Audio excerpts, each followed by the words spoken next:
Ici, le 2 décembre, c'était une date importante dans l'histoire d'Universal, ici en Belgique, mais aussi en France.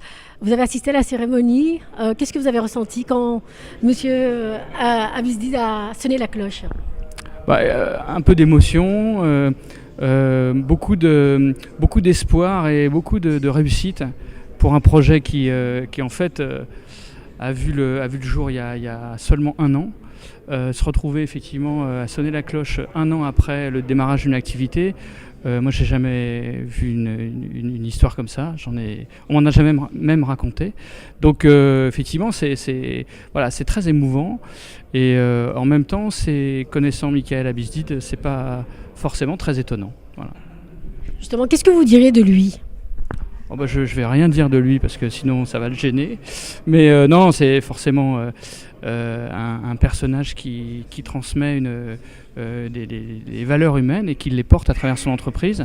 Et ce qui lui permet d'ailleurs d'assurer la réussite de tout ce qu'il entreprend. Et j'avoue que c'est un très bel exemple pour nous tous. Alors, vous avez d'autres clients qu'Universal. Qu'est-ce qui vous frappe dans cette équipe Universal, finalement, dans cette famille Universal?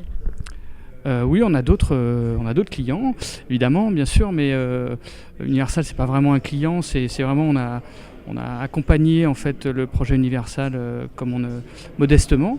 Néanmoins, ce que je peux dire de l'équipe Universal, c'est que à travers cette sorte de cohésion qui un peu effacée, il y a un très très fort sentiment de fraternité et et c'est ça qui fait aussi la réussite d'Universal.